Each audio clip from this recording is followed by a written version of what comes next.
की उपासना, ज्ञान की आराधना, यानी कि ज्ञान यानी समझदारी कोई भी हो तो दो तरीके से है। एक कोई शब्द से ही जुड़ता है और कोई शब्द के अर्थ से जुड़ता है। शब्द का जो अर्थ है जिसे शब्द बोध कहते हैं, वो शब्द बोध आग जैसा है और खाली जो शब्द है वो राख जैसा है। एक कोयला है, कोयला जलकर उसके ऊपर परतें जमी है राख। अब आप ऊपर की राख हला दोगे ना तो अंदर से आग दिखेगी, कोयला जल रहा है, रिजल्ट आग का है, राख का नहीं है। कहने का मतलब कि जो शब्द से जुड़ते हैं, शब्द के अर्थ से नहीं जुड़ते तो वो सही ढंग से आगे नहीं बढ़ सकते। कोई भी धर्म हो या कोई भी संसार में आपको व्यवहार निभाना हो, बिना ज्ञान से एक स्टेप्स भी आगे नहीं बढ़ सकते। एक स्टेप भी, आपको बैंक में अकाउंट खुलाना है, स्कूल में बच्चे का फॉर्म फिलअप करना है, कहीं पर भी कोई भी आपको एडमिशन लेना है, आपको डॉक्टर भी आपकी रिपोर्ट लिख रहा है क्या हुआ है, मेडिसिन दे रहा है, कोई भी चीज़ में देखो ज्ञान बिना कोई बात होती, शब्दों के बिना कोई लेन देन व्यवहार होता, शब्दों के बिना होता नहीं है। सारा का सारा भगवान की भक्ति हो, प्रतिगमन हो, सामायिक हो, सब कुछ चीज़। आपको ट्रेन में भी जाना है तो टिकट के बिना आपको शब्द का टेक्नोलॉजी कितनी भी पास हो गई, आपको फ़ोन में भी टिकट बतानी पड़ती है, यानी कि शब्द देख के व्यवहार होता है, बिना शब्द देखे तो व्यवहार होता ही नहीं है। तो शब्द वो ऑलरेडी फाइनली मैनेजमेंट का प्रोग्राम है, यानी कि कोई भी इजी काम करना जो शब्द के बिना नहीं होगा। शब्द के बिना कुछ होता ही नहीं, समझदारी कैसे आएगी। अब जिन जिन को शब्द बोध होता है वो उस हिसाब से अनुसरण करता है। आपको बोला किसी ने कुर्सी पर बैठ जाओ या तो कुर्सी यहाँ से खिसका दो, हाँ, तो आपको हिंदी भाषा पता थी इसके लिए आपने सोचा, यही चाइनीज में बोल दिया तो कोई पता नहीं चलेगा, यही समझो तमिल ने बोल दिया तो मुझे तमिल में पता नहीं चलेगा, लेकिन आपको पता चलेगा। तो भाषा जो शब्द है और वो शब्द समझने के बाद व्यवहार होता है, इसी तरह धर्म के शब्द को समझने वाला ही उस व्यवहार को सही ढंग से निभा सकता है। हमें भगवान की पूजा करनी है लेकिन हमें ज्ञान ही नहीं होगा, कौन भगवान है, क्या दुआ है, प्रतिगम करना है, हमें ज्ञान ही नहीं होगा। तो ये सारी चीज़ें इंफॉर्मेशन लेवल पर है, लेकिन इंफॉर्मेशन लेवल वो इनफ नहीं है, उससे आगे इंटेलेक्ट पावर यानी कि इमोशंस है। शब्दों से जुड़ना और शब्द का बोध होके जीवन को और बेहतरीन बनाना दोनों अलग रूप है। शब्द से जुड़ने वाले बहुत लोग हैं लेकिन अर्थ से नहीं जुड़ते। यानी हमारी प्राचीन परंपरा देववाणी संस्कृति, हिंदुस्तान की आर्य समाज की प्राचीन परंपरा, प्राचीन जो लैंग्वेज थी वो देव भाषा जिसे कहते हैं, जो संस्कृत थी। अब संस्कृत वो हिंदुस्तान की जान थी, जान है। आज ऐसे ऐसे गांव है, पूरा गांव संस्कृत बोलता है। अब संस्कृत में साइंटिफिक बहुत पावर है, इंग्लिश में इतना आप स्वर को इतना ट्यून में नहीं जा सकते जितना संस्कृत में जा सकते। संस्कृत में वर्ड्स की जो पावर है जिससे क्षयोक्षम स्मार्टनेस बढ़ती रहती है, इंग्लिश में ऐसी कोई इफेक्ट नहीं है। संस्कृत में एक शब्द के साथ बहुत सारे दूसरे भी शब्द हैं। इंग्लिश में ऐसी कोई फॉर्मूला नहीं है, अंकल बात खत्म हुई, बस आंटी और कुछ नहीं। यहाँ तो चाचा, बुआ, अंकल, सब कुछ अलग अलग कितने रिलेशन है। यानी विविधता साथ में संस्कृत है, विशिष्टताओं के साथ संस्कृत है। इसके लिए जब अंग्रेज को पता चला कि हिंदुस्तान में हम इतने अटैक कर रहे हैं तो वो खुद अपने मूल से खिंचते क्यों नहीं है, उसके जीवन में वो लोग गलत रास्ते क्यों नहीं चलते, अपने धर्मों को क्यों नहीं छोड़ते। तो उनको पता चला कि संस्कार बहुत बड़ी चीज़ है और उन्होंने फाइनली 60 यानी कि फर्स्ट जब आए 1653 साल पर, तब उन्होंने फाइनल रूल्स बनाया, शिक्षा जहाँ बेस्ट हो रही है उसे ख़त्म करो। तो तपोवन जो हो, तपोवन थे जो आश्रम थे जहाँ साधु यानी कि सन्यासी बच्चों को पढ़ा रहे थे, क्योंकि व्यवस्था थी 25 साल तक उसको ब्रह्मचर्य आश्रम में रहना। फिर वानप्रस्थ आश्रम आता था 50 के बाद, ये सारी व्यवस्था थी जो 100 साल की आयुष्य, 100 साल की। अब 25 साल तक उसकी स्टडी कहाँ होती थी? गुरुकुल में, आर्य विद्यापीठों में होती थी। अब वो एजुकेशन इतना बेस्ट था क्योंकि सिर्फ ज्ञान नहीं था, उसके साथ उसका खुद का पर्सनालिटी डेवलपमेंट था, उसको पूरे बिहेवियर मैनेज करना था। वो जो कुछ भी कर रहा था उसमें उसकी स्मार्टनेस बढ़ती थी, यानी कि प्रतिभावान शिक्षा थी। आज 20-22 साल के लड़के को यदि उन्हें एजुकेशन लिया है ना, तो उससे वो बिहेवियर यानी कि वो रिस्पेक्ट नहीं दिखता, उसमें रिस्पेक्ट नहीं दिखता। घर पे कोई आए तो बैठ के या कुछ चाय पानी आप नहीं हो तो आपके एब्सेंट में आपको कहना पड़ेगा कि भाई तू देख के बैठ के मुँह आगे रहे और पानी दे दे, कोई लाभ दे करने। ऐसा क्यों? कहने का मतलब जो शिक्षा मिली ना, वो शिक्षा में बोझ ज़्यादा रहा, और जो शिक्षा ऑलरेडी उस टाइम थी उसमें बोझ नहीं था लेकिन स्मार्टनेस थी। तो समय आता गया, उन लोगों को पता चला कि ख़त्म करो ये गुरुकुल सिस्टम, तो उन लोगों ने अटैक करते रहे, ख़त्म करते गए, फिर भी वो रुके नहीं। 6-6 महीना तक हजारों सैनिकों को किताबें जला जला के खाना खिलाया, लकड़ी जला के। कितना निर्माण हुआ ज्ञान का। हमारे जैन शासन में मति ज्ञान एक मन से, एक विचारों द्वारा प्रक्रिया होती है, एक बोलने द्वारा होती है, एक सिर्फ जो प्रक्रिया है वो मर्यादा जिसे अवधि ज्ञान कहते हैं, एक ऐसा ज्ञान है जिसे आप कुछ बोलना चाहो, आप क्यों आए हो, आपके मन के वाइब्रेशन से पता चलता है, जिसे मन प्रयोग ज्ञान कहते हैं। एक मति ज्ञान, मति यानी बुद्धि, एक बुद्धि के द्वारा किया हुआ काम। एक श्रुत ज्ञान, श्रुत यानी लिखा शब्द, श्लोक, सूत्र, ग्रंथ, उसको लेके आप फॉलोइंग करते हो, उसका ज्ञान मति ज्ञान, श्रुत ज्ञान। अवधि ज्ञान एक क्राइटेरिया होता है, एक मर्यादा होती है, एक बॉर्डर होती है, वहां तक वो सब कुछ देख सकते हैं। उसके बाद मन परम ज्ञान, मन के जो भी तरंग है, आप क्या सोच के यहाँ आए हो वो जान लेते हैं। और लास्ट में केवल ज्ञान, पूरे तीनों लोक में, तीनों काल का, सबका वो जान सकते हैं यदि उन्होंने उपयोग रखा। अब ज्ञान की उपासना जैन दर्शन में इतनी डीपली और इतनी पावरफुल है, लेकिन हमारे पास वो व्यवस्था ही नहीं। दादा गुरुदेव राजेश्वरी महाराजा, उन्होंने राजेंद्र कोश लिखा, किसके साथ? कोई किताबों के साथ? किताबों के साथ तो लिखा नहीं, तो फिर उन्होंने लिखा कैसे? Memory data. हाँ, कितना मेमोरी डेटा? 4.5 लाख श्लोक, हर रोज 13 घंटे लिख करना, हर शब्दों की व्याख्या देना, 4.5 लाख श्लोक और 14.5 साल तक लिखते ही रहना। इतनी विशाल ज्ञान की उपासना हजारों साल में हुई नहीं, यानी कि बहुत कम गिने चुने महान आत्माओं ने की, 12-15, ज़्यादा नहीं। मेरे अपने महात्माओं जो उनकी ज्ञान की बात करते हैं तो ऐसे 8-10 महात्मा के ही नाम आएंगे, कोई भी महाराज साहब या कोई विद्वान बात करेगा। अब 4.5 लाख लोग, वो तो खाली राजेंद्र कोश के, दूसरे ऐसे 63 ग्रंथ रचे, ऐसी अपूर्व साधनाएं की। तो वो कोई आदमी नहीं, कोई टेक्नोलॉजी, पेन नहीं, लिखना है वो सूखी स्याही है, वो शाम को वापस सूखा कर देना, वो वहाँ कलम होती है गार्डन की या बरू की, उससे ये पूरा छोटा पेज होता है प्रत का, इतना ही होता है, उसके ऊपर 8 लाइन आती है एक पेज में, फिर पीछे 8 लाइन आती है। एक बार लिखा, वापस सेकंड राउंड, थर्ड राउंड, ऐसे करते करते लिखते रहना। अभी 4.5 लाख श्लोक, उसका रेफरेंस और उसके आगे पीछे के बायोडाटा यानी रेफरेंस कहते हैं, वो सारी चीज़ों को लेके 1,10,000 पेजेस लिखे। कितने? 1,10,000 पेजेस प्रत के। उसके उन टाइम पे ये बड़े फुल स्केप पेपर थोड़ी थे, पेन थोड़ी थी, लाइटें थोड़ी थी, वो आदमी सामान लेके घूमे, वो आदमी किताबें लेके घूमे, ऐसी कोई सिचुएशन नहीं। यानी कि IQ लेवल पावरफुल हो सकता है कि नहीं हो सकता है, किसी का भी हो सकता है कि नहीं हो सकता है, हो सकता है। लेकिन जिन जिन की ऑलरेडी धारणा शक्ति कम है या कमज़ोर है, उनका मूलभूत उद्देश्य ये रहा कि मुझे इसको सॉल्व करना है, सॉल्व करने का तरीका होने के बाद मेहनत नहीं करते। उनका उद्देश्य था मुझे सॉल्व करना है, लेकिन वो तरीका नहीं निभाते। आपको पता है कि मुझे पैसा कमाना, लेकिन तरीका नहीं निभाते।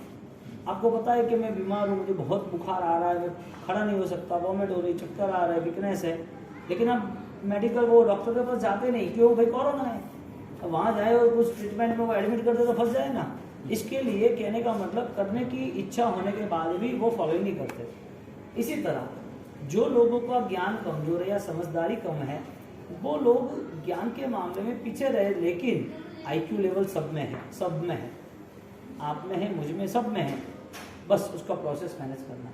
तो कई बार आप देखते हो ना, छोटा छोटा बच्चा कितना पढ़ा लिखा होता है, हाँ, दे फास्ट बोलना सब कुछ, वो एक साथ 1 घंटे तक बोल सकता है, कितने भी क्वेश्चन आंसर करो। छोटा बच्चा अतिचार पूरा बोल लेता है, 125 का था, है 14 के दिन, आप देखते ही रहते हो। तो हर किसी के पास आईक्यू है, प्रोसेस है, लेकिन अप्लाई नहीं करते। यानी इच्छाओं से कुछ भी नहीं होगा, एक्शन तो उठाना ही पड़ेगा। आपको पुरुषार्थ सही रास्ते करना ही पड़ेगा। आप बोलोगे मैंने सोच लिया हो जाएगा, कभी नहीं होगा। तो राजेंद्र कोश आज उन्होंने इतना विशाल ग्रंथ, इतना महिमावान ग्रंथ का निर्माण किया, और आज वो राजेंद्र कोश आज बहुत सारी जगह पर अपन देखते हैं, दर्शन करते हैं। हाँ, तो मुझे वो दिन याद आ रहा है जब आचार्य भगवान जैन सिंह सुमत गुरु शासन कर रहे थे बनासकांठा में, तब वहाँ पर विद्वानों का मिलन था, पंडितों को बुलाया था, उसमें आचार्य मात की निष्ठा में सब आए थे। हाँ, सब आदमी आराधक सब सातम के दिन। तो गुरु सातम मनाने के साथ साथ जब व्याख्यान चल रहा था, तो उन पंडित जी ने बोला, यदि यहाँ बैठे हुए राजेंद्र सूरी महाराज के जितने भी भक्त थे, वही भक्त थे सारे, आचार्य महाराज के पास आए थे, उसमें से कोई एक आदमी 1 पेज राजेंद्र को उसका पढ़ लेने, तो मैं लाख रुपया उसको इनाम दूंगा। 1 लाख रुपए इनाम। उसने चैलेंज कितने सोच समझ के दिए होगी। कहने का मतलब ज्ञान इतना कठिन है कि उनको पाने वाले कम है। हाँ? अब्दुल कलाम, आज सुबह मैंने व्याख्यान में बोला, जैसे पोस्ट पे आए, फर्स्ट काम ये किया कि इंडिया के बेस्ट से बेस्ट जो भी संस्कृत की रचनाएं हैं, संस्कृत वॉल्यूम्स है, उसका कलेक्शन किया जाए, और उस कलेक्शन में से जो भी अलग अलग भिन्न प्रकार के जो शब्द है, जैसे कि प्रकाश शब्द है, कमल प्रकाश, सुवर्ण, कुंदन, हेम, हाँ, ये सारे शब्द है, और ये सारे जो शब्द है वो शब्द ढूंढ के आप उसका एक कैटलॉग यानी कि एक इंसाइक्लोपीडिया तैयार। अब ये सब काम करते करते इस पूरा काम पूना की भांडारकर इंस्टीट्यूट को दिया, और ये काम करते करते जैसे अल्फाबेटिक होती है ना, ABCD, ऐसे संस्कृत की आ ई उ रू रू रू रू, ये 12, उसके बाद क ख ग घ छ छ ज य प फ ब म य र ल व त थ द ध न, ये सारे 25-26, ये 12 को कनेक्ट करते करते करते वो लोगों ने 25 साल निकाल दिए। सारे ग्रंथ को कनेक्ट किया, सारे ग्रंथ में से शब्दों को सेट किया, जितने भी शब्द है अ के बाद आ आना चाहिए, लेकिन क ख ग वो सीरियल वाइज आना चाहिए, आड़े टेढ़ा नहीं। इतना माइंड ब्लोइंग वर्क रहा। आज उन्होंने वो शब्द लिखते लिखते कितने शब्द लिख लिए टोटल? कितने शब्द लिखे? 9 लाख। कितने? 9 लाख। हाँ साहब, और वो भी आज भी वेटिंग में का। अब विचार करो, उसमें से VIP शब्द जो थे, गुरु महाराज ने तो उनके पहले काम किया ना, तो गुरु महाराज ने जो वर्क किया ज्ञान की उपासना का, वो बहुत लोगों को एक्टिवेटेड रहा, क्योंकि पूरा राजेंद्र कोश वो पूरा आज भी जर्मनी बेस्ड इस tell me we are first Aryan. हम हिंदुस्तान से पहले भी हमारी संस्कृति जीवित थी और महान थी। हम हिंदुस्तान को 5000 साल हुए, हमको उससे जाते हुए, ऐसे वो लोग ऑलरेडी प्रेजेंट करते, कहते हैं कि वी आर फर्स्ट आर्यन। हम पहले ही संस्कार संस्कृत से जुड़े हैं। अब आज कंडीशन ऐसी हुई है कि राजेंद्र कोश में जिस सिस्टम से राजेंद्र सूरी महाराज ने 150 साल पहले जो सेटिंग किया था, आज वो लोग उनकी किताब में कर रहे हैं। जर्मनी उनकी किताब में अल्फाबेटिक पीछे रहता है, हालांकि इंडेक्स पहले रहता है ना, हर चीज़ों वो पीछे रखते हैं, उसमें रेफरेंस पीछे रखते हैं, हर जो शब्द है उसका अच्छी तरह से ढंग से दूसरे रेफरेंस के साथ प्रेजेंट करते हैं। अब कहाँ 150 साल पहले सिचुएशन है, आज कहाँ ये लोग काम कर रहे हैं। यानी कि राजेंद्र सूरी महाराज ने 1000 साल में किसी ने नहीं किया ऐसा काम किया, विशिष्ट ज्ञान उपासना का काम किया, 63 साल की उम्र में किया, करंटली 14.5 साल लिखते रहे, और ये सारी चीज के बाद भी थके नहीं, रुके नहीं, फुल फिट। कहने का मतलब ज्ञान गुण ऐसा है ज्ञान के अंदर जुड़ने वाले लोग इतने सामर्थ्यवान है, वो थाक, प्यास, ठंडी, गर्मी, थकान कुछ भी याद नहीं आता उसको, कुछ भी नहीं करे। दो भाइयों को बातें कर रहे हो तो वो वॉचमैन है यहाँ पे। तो कहने का मतलब कि परिस्थिति ये रही कि ज्ञान चेतना वो मृत्यु के बाद भी होती है कि नहीं होती? अच्छा, मृत्यु के बाद ज्ञान चेतना हमारी इंफॉर्मेशन आज जितनी है वो हमारी इंफॉर्मेशन दूसरे भाव में है कि नहीं है? होती है कि नहीं होती है? ऐसा वीरा जी, अगले भाव में हमारे पास ये सारा नॉलेज होगा कि नहीं होगा? मैं वही बोल रहा हूँ, मैं एग्जांपल दूंगा आज का लाइव। मैं आपको पूछ रहा हूँ क्यों ये सारी बातें कर रहा हूँ कि आपको महसूस हो कि मुझे 1 घंटा अच्छा स्टडी करना, आपको लगे कि परमात्मा के शासन के जो पदार्थ, जो बातें हैं वो सारी वास्तविकता ऑलरेडी मैं सर्च करूँ। मुझे पता होना चाहिए कि ये बातें ऐसे लिखी है तो किस वजह से लिखी है और इस बातों को लेके रिजल्ट है या नहीं है। तो आपको मनोमन इतना आनंद आएगा कि ज़्यादा से ज़्यादा इसके करीब रहे। लेकिन जब हमारी आत्मा आनंद ज्ञान से युक्त है और हमारी आत्मा हर वक्त ज्ञान को लेके ही अगले वो में जा रही है, तो ऐसा कौन सा ज्ञान है? जो ज्ञान था तो मुझे पास्ट टेंस का, जो पास्ट मेमोरी है, मुझे रिमेम्बर याद क्यों नहीं आती? इसका मतलब हमारा पूर्वभाव था, अगला भाव है किसका? शरीर का, आत्मा का, परिवारों का, पैसा का, आत्मा का। तो आत्मा कैसी है? यदि वो अनंत ज्ञान और शाश्वत स्वरूपी है तो अगले भाव में आत्मा ज्ञान लेके कौन सा जाएगा? यहाँ पर जो संस्कार मेंटेन हुए वो पूरा रील की तरह आगे आते रहते। अब चंडकौशिक जो था वो कौन थे? चंडकौशिक जो थे ना, पता है ना, सुने हैं कि नहीं कथा? महावीर स्वामी भगवान ने उनको बोला ना भाई शांत हो, बुझ, वो कौन था? सांप था ना, और पूर्व के भाव में साधु थे। अब पूर्व की मेमोरी कनेक्ट हुई, भगवान ने उनको समझाया कि तुम साधु थे और ये प्रवृत्ति से बाहर निकलो, ये अच्छा नहीं है आपके लिए, अब वापिस आपकी यात्रा को आगे बढ़ाओ। हो गया सो हो गया। तब प्रायश्चित शुरू हुआ, बुझ तो चंद्रकोश। अब ये अच्छी आराधना की थी, अच्छे कार्य किए थे, तो वो मेमोरी में थे। मेमोरी में होना वही रिजल्ट है। जो मेघ कुमार थे, जो मेघ कुमार वो कौन थे? पूर्व के भाव में, हाँ वो कौन थे? जाके बोल के आते जाके, वो कौन थे मेघ कुमार? स्टोरी बताए मेघ कुमार की। पूर्व के भाव में हाथी थे, हाथी, और पूरा जंगल सूखा था, जलने लगा, और जैसे जलने लगा जंगल तो वो भी जल गया। दूसरे भाव में हाथी बना, तो उसे वो याद आया कि ऐसे जल के हम परेशान हुए थे। तो उन्होंने 2 किलोमीटर का एरिया पूरा क्लियर किया कि आग नहीं आ पाई। तो वापस आग लगी जंगल में, वो जंगल में आग लगी और वो वहाँ पर वापस आ गए। तो सब जानवर बचने के लिए जगह ढूंढ रहे थे, तो वही प्रीमाइस में आ गए। और उस प्रीमाइस में आते वक्त वहाँ पर सब आ गए। अब पूरा पैक हो गया और उसको खुजली आई हाथी को। वो हाथी ने पैर ऊंचा किया और वहाँ जगह थी तो कोई आ गया, खरगोश आ गया। नहीं, पैर ऊंचा रखा, नीचे खरगोश आया। अब नीचे वो पैर रखते थे वो मर जाता, पैर रखा ही नहीं। तो वो जो पैर 2-2.5 दिन तक आग चली, वो 2-2.5 दिन तक पैर ऊंचा का ऊंचा रह गया, ब्लड सर्कुलेशन रहा नहीं, सब चले गए। वो गिर गया और गिर जाने के बाद शरीर में इतना दर्द था वो मैनेज नहीं कर पाए। लेकिन उनके मन में शुभ परिणाम था कि चलो इतने सारे जीवों को सुरक्षा तो दी, इतने जीवों को शांति तो मिली, एक ससला जो खरगोश था वो भी बच गया, अब मुझे कोई भी दुख पड़े मुझे कोई परवाह नहीं है। ऐसी भावनाओं में वो मर गया। अब था जानवर, हुए मेघ कुमार, प्रभु की बातें सुनी, दीक्षा का भाव हो गया, दीक्षा ले ली, क्योंकि पूर्व के करुणा के संस्कार थे ना, जीव दया के संस्कार थे। अब वो संस्कार को लेके जब वो प्रभु महावीर के पास दीक्षित हुए, सैनिक महाराजा के पुत्र, तो प्रभु महावीर यहाँ सोए तो सब लाइन से सोते रहते थे। अब उनका नंबर लास्ट का था, लास्ट नंबर में सब रात को उठते, ये हमारा डंडा सा तो ऐसे लेके घूमते, तो नीचे कोई जीव ने आ जाए, इसके लिए कोई जीव हो तो अपने को साइड पर हो जाए। तो वहाँ की जो धूल थी, रज, मिट्टी, वो सब उनके संथारे में सोए थे वहाँ। तो उनको काट रही थी, चुभ रही थी। उसके वजह से वो परेशान हो गए, रात भर सोए नहीं। सुबह मन बना लिया कि अब मुझे दीक्षा में रहना ही नहीं, यहाँ तो बहुत कठिनाई है, मैं अच्छी थी मेरी जिंदगी। सुबह आए, महाराज साहब को मिले।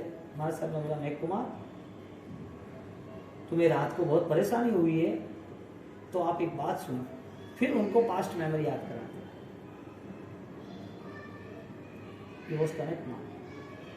उनका ज्ञान तब जितना अलर्ट था, जितना सक्षम था, वो ज्ञान वापिस यहाँ कनेक्ट हुआ। कहने का मतलब, यदि कोई भी अच्छी धर्म क्रिया यदि शुभ भाव से और 100% होने से होते हैं, तो सारे भाव वापिस आगे हमें कहीं ना कहीं रास्ता देता है, कहीं ना कहीं हमें मिलता है। वो ज्ञान दशा भगवान ने उनको बताई, फोकस कराया, और पता चला कि तू साधु, मैं पूर्व के भाव में, हाथी के भाव में मैंने इतना दुख सहन किया और मौत आई तो भी आनंद आता, तो कुछ दर्द ही नहीं है, ये थोड़ा सा दर्द है, इसमें मैं कहाँ परेशान हुआ। भगवान मुझे नियम दीजिए, मैंने जो गलत भावना की उससे मुझे मुक्त कीजिए, और मैं अब पूरी जिंदगी अच्छे से अच्छी आराधना करूँगा। तो नमुत्थुरम जो सूत्र है ना, उसमें मग्ग दयाणम एक कहानी मेघ कुमार के नाम की है, कि भगवान ने उसको मग्ग यानी मार्ग, दयाणम यानी दिया, यानी कि जो भी सरल आत्मा है, पुण्यात्मा है, भाग्यशाली है, उसे बहुत अच्छी अच्छी चीजें तुरंत ही एक्सेप्ट होती है। अच्छी अच्छी चीजें उनको पता चलती है, तो अपने आप ही वो युष्ट हो जाते, करना ही है, कोई प्रेशर से नहीं, कोई तनाव से नहीं, कोई कहे इसके लिए नहीं, आज समझो पोल्यूशन आए मुझे करना पड़ेगा, ये कोई ज्ञान दशा नहीं है, ये सिर्फ समाज है तो करना पड़ता है, ठीक। लेकिन जो श्रेष्ठ आत्मा है, प्रबल पुण्य लेके इस भाव में आई हुई है, इस पृथ्वी पे उनका विश्राम कुछ समय का ही है, उस समय में वो बेहतरीन आराधना कर लेते हैं। इसे थोड़ा भी कहते हैं ना, तो भी वो सब कुछ समझ लेते हैं और आगे बढ़ते हैं। तो मेघ कुमार को छोटी सी बात कही भगवान ने, ज्ञानी के मेघ कुमार ने अपना जीवन श्रेष्ठ बनाया। मेघ कुमार और चंद्रकोशी को दोनों की स्टोरी मेमोरी पर डिपेंड्स है। हालांकि देखने जाओ तो मैस्मरिज्म यानी कि पास्ट टेंस बताया, तो एक समझो ना, उनको हिप्नोटिज्म हुआ, उनका वशीकरण जैसे बोलते हैं, तो वो वहाँ ब्लॉक हो गए, लेकिन उसके थॉट्स ब्लॉक नहीं, उसको उस थॉट्स को वो वापस रिपेयर करने लगे, यानी कि पीछे पूर्व के भाव में जाने के, पास्ट मेमोरी। यानी कि ये जीवन हो या कितने भी जीवन हो, मेमोरी करंट है, क्योंकि आत्मा के साथ जुड़ी हुई। आत्मा ज्ञान का हिस्सा, अनंत ज्ञान का है, वो अनंत ज्ञान इसके साथ जुड़ा हुआ है, इसके लिए वो हर भाव में रहते हैं। अब अब्दुल कलाम जैसे यदि वो इंडिया की बेस्ट हिस्ट्री को कनेक्ट कराते हो, दादा गुजर रायेश्वरी महाराज हजारों साल में जो नहीं हुआ ऐसा निर्माण हुआ, दूसरे महात्मा भी किए। कहने का मतलब ये है कि ज्ञान की उपासना जैन दर्शन में इतनी बेहतरीन है, अंग्रेज लोग उनको लगा कि इसको क्रैक करो, खत्म करो, ये व्यवस्था तोड़ दो ज्ञान की। 6-6 महीने तक लाखों पुस्तकें जला के हजारों लाखों सैनिकों को खाना खिलाया। अब ये हमारी हिंदुस्तान की परंपरा रही कि ज्ञान में रहना, आज ज्ञान का वो दिन है। इसका मतलब ये हुआ कि जैन शासन और ज्ञान दोनों एक पहलू, क्रिया को एक पहलू पे नहीं रखा। क्रिया शायद कम ज़्यादा होगी, लेकिन ज्ञान जैसा होगी तो उसे पता चलेगा कि मुझे कहाँ शांति सुकून मिलेगा, क्योंकि ज्ञान से ही पूरे कर्म का बदलाव आएगा। परिवर्तन, दुख का परिवर्तन चंद्रकोशी को कैसा हुआ, मेघ कुमार को कैसे हुआ? उसको ऐसा नहीं बोला कि दवाई ले ले, इंजेक्शन ले ले, ऐसा चलता है कुछ नहीं, वो थोड़ा मैनेज कर लेना, ऐसा नहीं। उनको डायरेक्टली कनेक्ट किया थॉट से कि वैचारिक बल तो बढ़ा। और दूसरी बात, आतंकवादी कैसे बनते हैं? विचारों से, ब्रेन वॉश, विचारों से। छोटा बच्चा है और छोटे बच्चे को तो बोले कि हाँ तो हो देख, ये थोड़ी सी गाथा कर ले, या स्कूल में अच्छा तू मार्क ला ले, तूने अभी फर्स्ट प्रीमियम में अभी तूने 70% भी लाए हैं, तो मैं आपकी अच्छी गिफ्ट लाऊंगा, आपको अच्छा स्कूटर दिलाएंगे, अच्छी टॉय दिलाएंगे। और वो बच्चा लाता है, माइंड गेम सेट होती है तो आदमी सब कुछ करता है, लेकिन वो माइंड गेम सेट होनी चाहिए। यहाँ पर भी ऐसी मेमोरी के बहुत सारे प्रयोग हैं, बहुत सारे। और आज भी मलेशिया ने ऑलरेडी 4 ऐसे कंसाइनमेंट, 4 ऐसे प्रोग्राम लॉन्च किए हैं जो मेमोरी लेवल के हैं। और वो मेमोरी हमारे यहाँ जैन शासन में ध्यान की भूमिका में से। अब देखो, हम हमारे धर्म से पीछे हटे तो ऑलरेडी बहुत सारी चीज़ें हम छोड़ रहे हैं, हमारे पास कुछ नहीं। और जब हम कमज़ोर साबित होते हैं, और हमारे सामने कोई लीडर या कोई बेस्ट लोकेशन आता है, कोई प्रेजेंटेशन होता है, तो हमें लगता है ये जोरदार है। ये जोरदार कुछ नहीं, सब जैन शासन पे ले गए वो लोग, जैन धर्म में से ले गए। अब उन्होंने मिड ब्रेन का प्रोग्राम लॉन्च किया। मिड ब्रेन, आंखें बंद, काला कपड़ा, सामने क्या है वो पढ़ ले। चल रहा है ना वो, आगे बंद करके देखिए। हाँ, उससे आगे दूसरा एक कोर्स चालू किया मिड मास्टर का। वो मिड मास्टर का कोर्स ऐसा है जिसमें आपकी धारणा शक्ति इतनी बढ़े कि आप जिसको याद करो ना वो आपके साथ रहे। तो मलेशिया ने इन लोगों ने बौद्धिज्म में 4 गुरुओं को रखा है। तो वो लोग वो साधना बता रहे हैं कि 4 इन गुरुओं को याद करो तो वो आपके साथ रहेंगे। ये जो प्रोग्राम जब मैंने 5 साल पहले जब भारत नगर में बच्चों को उपदान में कराया तो लोग पीछे आ गए, वहाँ से हमारे छोरों का करा। तो ये लोग, ये 2 महीने का प्रोग्राम मुझे 18 दिन में उनको कंप्लीट कराना है।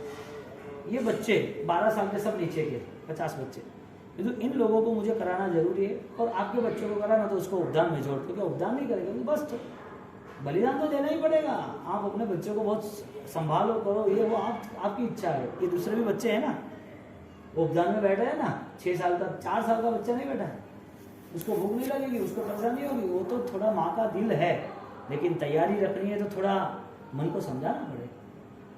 कई लोगों ने बोला हमारे बच्चों को, मेरे पॉसिबल नहीं, आप जाओ वहाँ क्लासेस में जाओ, वहाँ पढ़ो, हमारे साथ आपके पास बहुत बढ़िया होगा। तो ये पॉसिबल नहीं है, मैं 50 को कराऊंगा, ये VIP है, 18 दिन उपदान, वो थोड़ी बात तो है नहीं।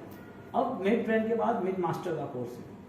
हमारे लिए सबसे बड़ी बात यह है, ये कोर्स सामने आने के बाद मैंने कई बार व्याख्या में किया कि दादा गुरु राइन श्रीनिवास को जिसने दिल से माना है, क्या भगवान को जिसने, भगवान मोक्ष में हालांकि, लेकिन ये जो बीच का जो मीडिया है, यानी कि देव गुरु और धर्म, जिसने दिल से किया है ना उसको साथ दे रहा है।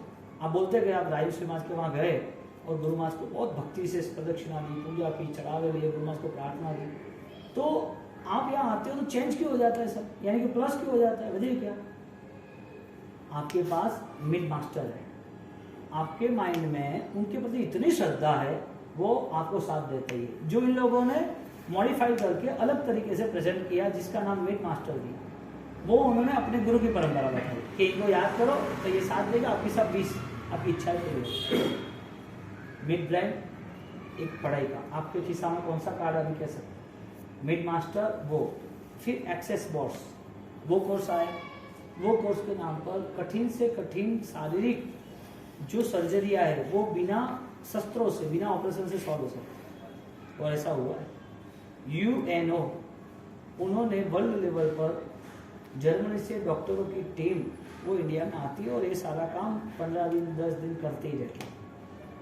हम जब बम्बई थे तब वहाँ मातृ आशीष, यानी कि वो मुकेश का बंगला है, मुकेश रिलायंस मुकेश जी का, हिल क्या बोलते हैं, एंटोप हिल, तो वहाँ पीछे जो पूरा एरिया है बहुत अच्छा है। वहाँ पर वो लोग 10 दिन रुके और एक फंक्शन था, गुरु महाराज की आगे चढ़ा, तो उस दिन वो वहाँ आए कि हमारे साहब अपने समाज को वो लेके आए कि हमारे साहब ये आए हैं और ऐसा ऐसा कर रहा है। तब मुझे कनेक्ट हुआ ये ऐसा किस लिए कर रहा है, एक्सेस बोर्स का। अब ये सारे इंफॉर्मेशन लेवल पर हम प्रभावित होते हैं ये सारी बातें सुन, और हमारे यहाँ इतनी सारी इंफॉर्मेशन है, लोकेश सूत्र की, नमोत्तरम सूत्र की, पत्थर की। अब ये गान गंधर्वों द्वारा है, हमारा कनेक्शन 2600 साल का है। अब वहाँ पर हम ये आराधना करते तो हम उस ऊर्जा से जुड़ते, यानी कि शब्दों के बिना, ज्ञान चेतना के बिना हम आगे बढ़ नहीं सकते। तो आज होली का 6ठा दिन, और 6ठे दिन के अंतर्गत ज्ञान की उपासना, 5 लोगों का कौशल करो, बच्चे को लो 5 खमासना दो, रोज आधा घंटा 1 घंटा पढ़ना रखो, मूल विधि सामयिक लेना, पालना, चैतवंदन करना, मंदिर का, उसकी स्तुति वो आना ही चाहिए। वो सीखने का बेस्ट ट्राई करो। सबसे बड़ा प्लस ये है कि संस्कृत प्राकृत जो सीख रहे हैं उसमें मेमोरी डेवलप हो जाती है, माइंड एक्टिव, माइंड पावरफुल हो जाता है, मजा आ जाता है। अब ये सारी चीज़ें एक 5-7 दिन आपने सुनी, अच्छी लगी, लेकिन क्या करना आगे क्या करना, वास्तविक क्या है। 2-3 दिन ऐसी 6-8 घंटे की शिविर है, भक्ति है, ध्यान है, मौन है, डिबेट है, प्रश्नोत्तरी, शंका समाधान है। तो ये सारी चीज़ें 2 दिन या 3 दिन के शिविर के माहौल से तैयार होती है, मज़ा आता है। अब ज़िंदगी में ऐसा टाइम नहीं मिलता है, ऐसा तो हर रोज़ है, दुकान भी हर रोज़ है, तुम चाहो या ना चाहो ये दुनियादारी तो रहनी है, लेकिन कुछ हटके और एक बेस्ट लोकेशन हमें मिले कि हाँ ये जीवन भी बढ़िया कुछ समझदारी के साथ। तो ऐसे ज्ञान की उपासना करके आगे बढ़ने की भावना रखना। सर्वभंग मंगल सर्वभंग जन्म देती शास्त्र पर व्याख्यान नहीं रहेगा, 13 कल 14 भी नहीं रहेगा तो प्रतिकोण के हिसाब से सिद्धाचल भाव यात्रा पूनम के दिन रखेंगे शनिवार को। हाँ ठीक है सर।